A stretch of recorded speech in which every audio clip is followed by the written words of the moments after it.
since your book is so focused on practical things the U.S. could do, what should the U.S. have done that, or could do now, that's not these symbolic sanctions?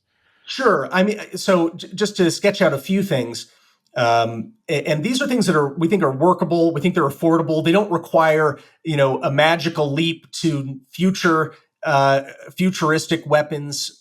These are weapon systems that either are in our arsenal but in insufficient qualities, or have been tested and could be introduced quickly, so long as we have sufficient quantities. So the main thing is really our defense industrial base. We've allowed it to, over the course of the first couple decades, the first quarter century of this century, while the United States was preoccupied with counterinsurgency conflicts in the Middle East and Central Asia, we got away from having a robust capability for building lots of munitions quickly.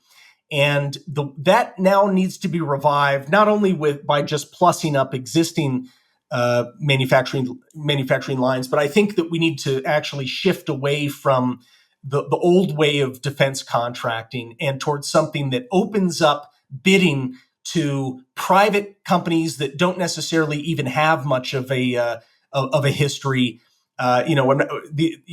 These are companies that are not the big defense prime movers like Lockheed Martin and Boeing, but smaller companies that have very interesting technologies and could probably bid to make more efficiently some of the weapon systems that now are being made at great cost and at low quantity. So the first and foremost thing is we've got to be able to plus up our stockpiles, help Taiwan plus up its stockpiles, license more of our weapons technology to places like Japan and Australia and Taiwan, so they can make weapons, whether it's man pads, which are like the Stinger anti-air missiles, or even Patriot, more sophisticated anti-air missiles, javelins, these anti-armor missiles, ATACMS, things that could turn the Taiwan Strait into a boiling moat. We don't have in sufficient quantity, and we're not positioned to build a whole lot more of that right now. So we really need to have a pretty quick mini revolution in the way that we procure and build our munitions. That's one. Another one that was pointed out, Robert Haddock, who's a brilliant thinker and writer, also a former Marine, wrote about the role of the United States Air Force and the fact that we came to the view that the U.S. Air Force is not sufficiently involved in the planning in a more central kind of way for a Taiwan contingency. Specifically, we're thinking about heavy bombers. Where these are everything from B-52s to B-1B bombers, things that fly a long distance from the continental United States and can carry a bomber load of anti-ship missiles. These are the long-range anti-ship missiles, or these things called PJDAMs, which are rocket-powered, laser-guided bombs, which are actually a lot cheaper than long-range anti-ship missiles, but which can hold Chinese surface vessels at risk from a standoff distance and can get to the theater in less than a day, and then head back, reload, and keep coming. So this is a way to sort of complement what our attack submarines can do. We've got one of our great advantages, of course, is our attack submarines. They're stealthy. They carry torpedoes that could sink a lot of ships. The problem is they're slow to move, right? And once they run out of ammunition, they've got to go a long, long way to reload and then come back into the fight. And the fight, isn't going to wait for them. So we view a much more robust role for the United States Air Force, the long-range bombing fleet. We also believe that the president and his commanders should have multiple options. They shouldn't have just one, exquisite option that has to go perfectly in order to repel an invasion. The more options we have, the more friction that injects into the People's Liberation Army planning process. If they have to plan for a variety of different counter strategies on the part of the United States and its allies. And we can talk during this interview also about the roles of Japan and Taiwan and others too. So, Matt, you mentioned in the book what you were just talking about first, the building the arsenal of democracy, right, with more munitions, things like that through the U.S. It's an election year. It's not always very popular, right, to talk about things like, well, we have to actually increase defense spending. How do you make this argument to Americans when the perception is that, well, the U.S. military budget is already too big, we spend too much on defense? And Ukraine. Yeah, sure. So starting with just the overall budget, because that is a point of contention. You've got a lot of people on both the left and even some on the right who say, yeah, well, we don't need to spend much more. It's just not realistic to spend much more on defense. I think that is an unrealistic assessment of the reality and also an unrealistic assessment of the American people. If this takes presidential leadership, it takes leadership from Congress as well to explain to the American people that if we are spending more money now to enhance deterrence, both in the Western Pacific, but also to keep Iran from getting even crazier, to keep these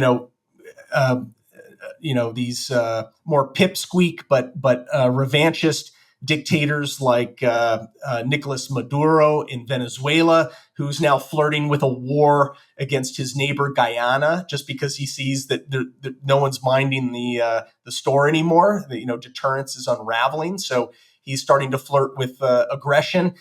If we invest more now in order to strengthen deterrence, it's going to be radically cheaper than the cost of having to respond to a war. And that is the lesson of Ukraine. We're spending more to help Ukraine shore up its defensive line in an active war. That's a lot more expensive than if we had just been better at the outset, ahead of that war, in providing them with the munitions they needed. The Biden administration suspended lethal aid to Ukraine in its first year in office, reversing the Trump administration policy where we had been providing things like Javelin missiles and other lethal aid for the first time. Biden reversed that and thought that would win goodwill with Vladimir Putin. Instead, Vladimir Putin clearly took those kinds of signals as a sign of weakness, almost as permission to launch his war. So it's a penny wise, pound foolish policy to say we're gonna be really, really economical with our defense spending. And by the way, Shelley, a lot of Americans don't know that our defense spending at about $800 billion last year, that may sound big, but that is a shrinking figure. We are spending less money in real terms every year over the last 3 years, at a time when wars are proliferating, but by wars launched by direct adversaries of the United States and of our allies. The U.S. military has fewer active duty people today than it had at the outset of World War II. So our personnel has shrunk to it's almost to a century-old standard. And if you look at what China is spending on its military, the American Enterprise Institute contends that China's real military spending is around $700 billion, not far behind where the U.S. is. And then when you add Russian and North Korean and Iranian defense spending, it's actually almost exactly the same as U.S. spending. Why would we ever want to be in a position where the most aggressive, bleakest totalitarian dictatorships in the world together, this new axis, spends as much as the United States does? That is not wise policy, particularly when you consider that our economy is so much larger than even all of those axis economies combined. If you then add together all of the American defense allies, all of our treaty allies, whether it's NATO and Canada or Japan and South Korea and others, if you add our economies together with the United States, we are a $60 trillion economy, whereas Russia is a $2 trillion economy. And we're not willing to dig a little bit deeper. I mean, Russia's on the, spending everything it can. They're throwing everything they can at this, and they're relying on China. China's economy, even if you throw China's economy in with Russia's, they still are maybe about a third of the aggregate GDP of the allied democracies.